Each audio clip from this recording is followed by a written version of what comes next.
Hey everyone, this is Zeb. If you're here again, thank you. If you're here for the first time, thank you as well. Got Red here is hanging out on the ottoman. Today I'm going to show a few records that I've been listening to lately and a few new finds from High Voltage Records in Tacoma. I spun this 3 or 4 times in the last week. This is The Brothers and Sisters, Dylan's Gospel. For those not familiar, it is a gospel choir doing all Bob Dylan tunes. Let's see, for me, some of the highlights would be Chimes of Freedom, Just Like a Woman,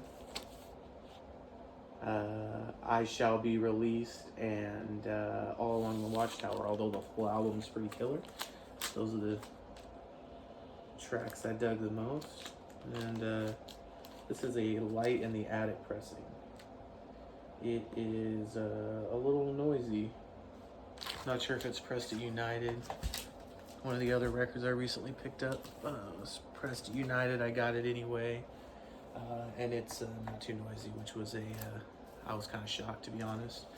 I usually, as a rule, avoid anything pressed at United or Rainbow, although Rainbow is no longer in business, but Rainbow's worse than United, but United is, I just don't have really any well-pressed records from them. Since I've been listening to the Magnapans a lot lately, since I got them back from Magnapan, this is Norah Jones' Come Away With Me, the Analog Productions 33 RPM pressing.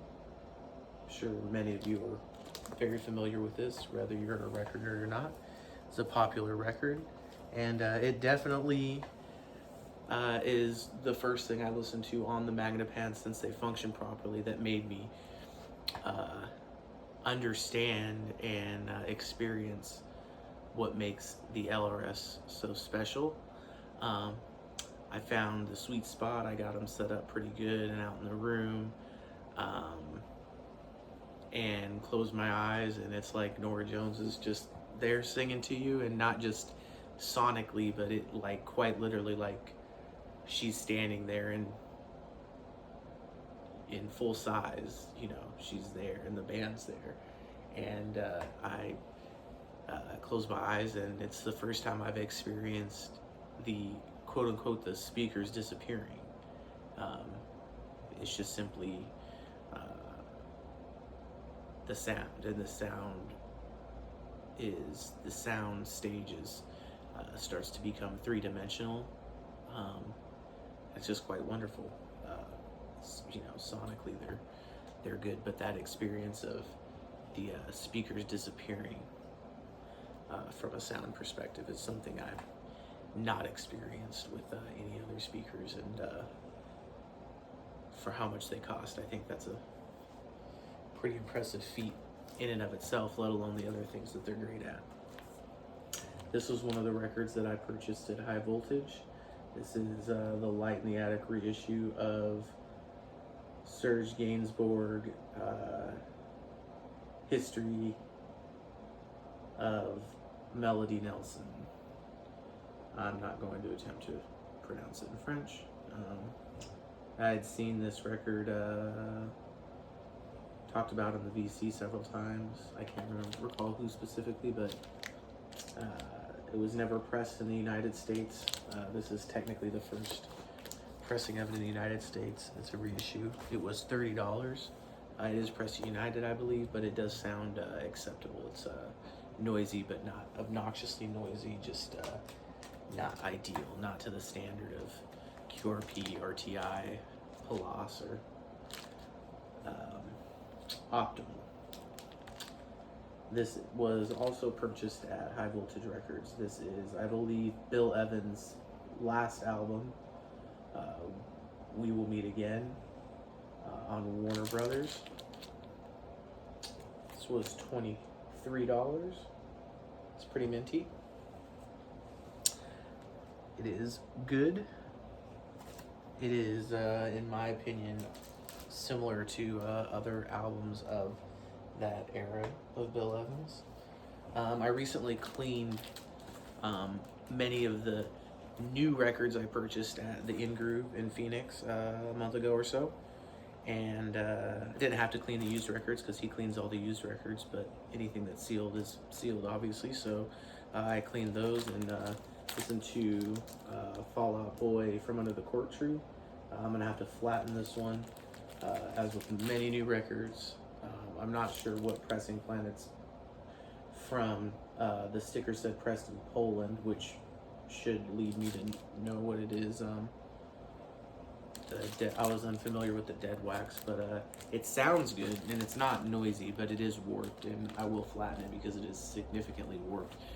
But it is the good kind of warped, what I consider the good kind of warped, because I'll be able to flatten it with the vinyl flat easily and it doesn't affect the sound. So some records I choose to not flatten if it's very subtle, but those were quite warped.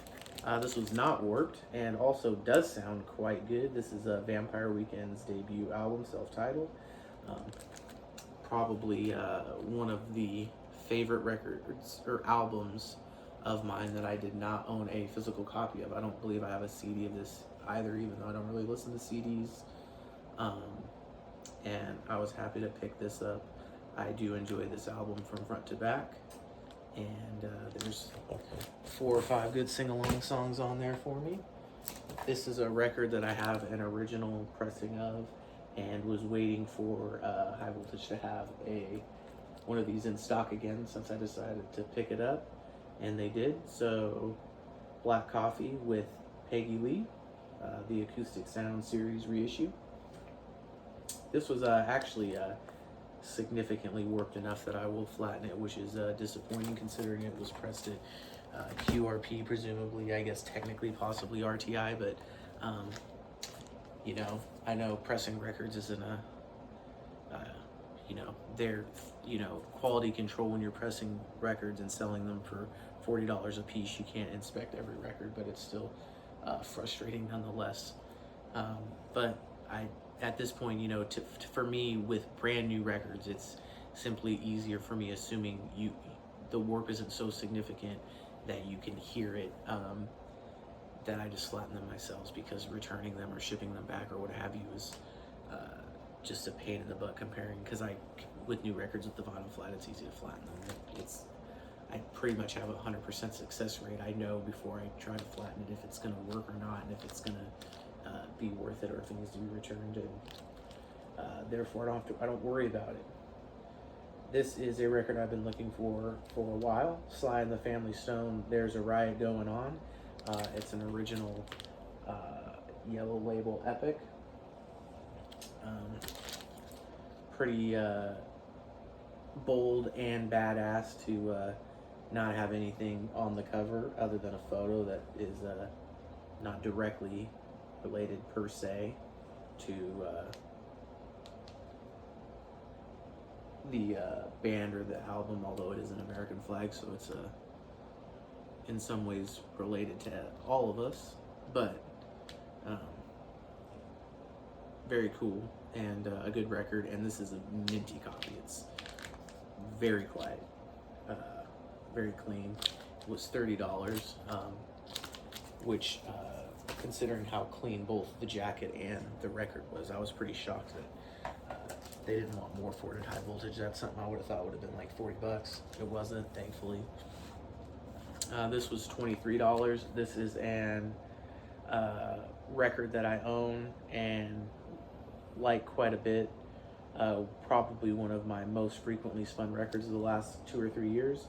It is Al Kooper Session, introducing Shuggie Otis. I don't have any other Shuggie Otis records because I've yet to find a new one that was in good enough condition to purchase. And there are reissues of his output, I believe. But this is spectacular. Al Kooper is one of my favorite artists. And this record just is incredible to me. The guitar, especially, obviously. But just the guitar and the organ work is spectacular.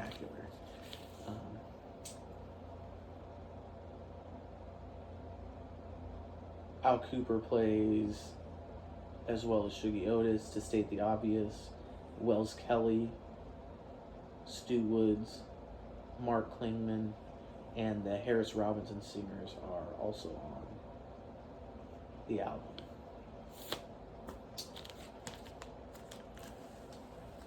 Quite good, and that's a 2i pressing. I had a 360 label Columbia. That's clean. I wouldn't really say I haven't listened to them back to back, but listened to the 360 label one probably 25 or 30 times, and this one doesn't seem to sound any significantly different. Neither better nor worse in any comparable way upon listening to that a couple times. I've had but not listened to Melancholy and the Infinite Sadness, Smashing Pumpkins, the current reissue. And the discs are a little warped, not significantly enough to flatten them. I haven't cleaned them yet. Sometimes I'm bad and don't clean things that are new before I play them, even though I should. And I don't have anything to compare that to, listening to it in a vacuum in that sense. As I say, it sounds good. It doesn't sound like, to me, any modern 1990 and forward album, when it's a record, if it's not especially loud to begin with, that's usually a good sign to me. It's not overly compressed, even though it may be overly compressed. Everything has compression, but as far as a loudness and dynamic standpoint, I think many of you will understand what I'm referring to, and that doesn't have any of those negative qualities. Neither does the Vampire Weekend nor the Fall Out Boy, so that was cool. I don't have a lot of newer music, physical copies of music that was released post 1990 or 1991 or what have you, and that's largely the reason why I do like lots of music from those years, and current music, but I don't want to spend a lot of money for something that sounds like a CD. I've listened to this a couple times recently. This is a original U.S. pressing of Band on the Run, Paul McCartney and Wings. It's probably my favorite Paul McCartney solo / with Wings record, because it has so many songs on it that I used to listen to on the radio when I was younger, when 97.3 was an oldie station in Western Washington. And I think I got a pretty good deal on that when I bought it about a year ago at Half Price Books. It was $15. It's VG++ with the poster and what have you. Spun this recently. This is Brian Eno, Here Come the Warm Jets. This is a Canadian pressing, and quite a good record.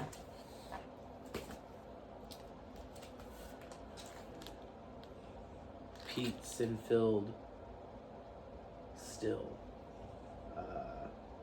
This is one of the members, I believe I looked it up, it's one of the members from King Crimson. And Discogs would categorize this as many things, psychedelic rock being one of them, progressive rock being one of them. And it is an interesting record. To me it does. It's not cohesive in the sense that all the songs don't have the same instrumental leanings, but it is a good record. But it's a record where I very much enjoy some of the tracks and wish there was more of that and wish there was less of the other ones, but overall it's a good record. It's one of the ones I picked up at Half Price Books in Mesa, Arizona when I was there. It was a good deal. It needs to be re-cleaned, like a lot of used records. Even though I ultrasonically clean them, they need to be cleaned more than once. And this is something else I spun recently from my trip. John McLaughlin, Devotion. This was very good, but also, like the Bill Evans, uh, derivative isn't the right word. It's just similar to, in my opinion, to sound wise to what else he released in that same 5 to 10 year period. This that I got on the trip that was very inexpensive ends up sounding it's acceptable. It's mono. It like I kind of figured it. Both the vinyl isn't terrible. It's in and the condition isn't great. It's probably just simply VG. So it's it's a Discogs VG plus, but it's really VG, if you know what I mean. And it sounds like it, but it sounds well played. So there's it doesn't have a ton of pops and clicks, but it throughout has surface noise, and but I had yet to hear it, and it was cheap, and can be trade fodder once the 75th anniversary Devil 45 is released, and we get that. This Wilson Pickett, the Midnight Mover, was quite good, and quite good sounding. The wax is clean. It's a blue and green Atlantic label, so obviously at this point in time they got their shit together with the pressing plants and the quality of the vinyl they were using. Those 50s and I think technically early 60s black and silver labels, that vinyl generally sucks. And I showed this before, but I've been listening to this several times since I cleaned it. Build Me Up Buttercup by the Foundations. And obviously, I think almost everybody knows the title track, but I was not surprised, but happy that I enjoyed the rest of the album. And some of it kind of surprised me in the musically, the foundations of the music, otherwise, pun intended. Kind of similar to Herman's records, Dave Clark 5 records. Oftentimes the quote-unquote hits or the popular songs or the singles were very much poppy even for the time, but you can definitely hear the roots of the blues and what have you in the rest of their songs, and that's always interesting. But thanks for stopping in and seeing Zeb and Red. Red's been taking a nap pretty much the whole time. She'll probably want to go outside in a little bit. It's not raining. It's a nice day. My back's killing me. Hopefully you're having a good day, and we'll see you next time.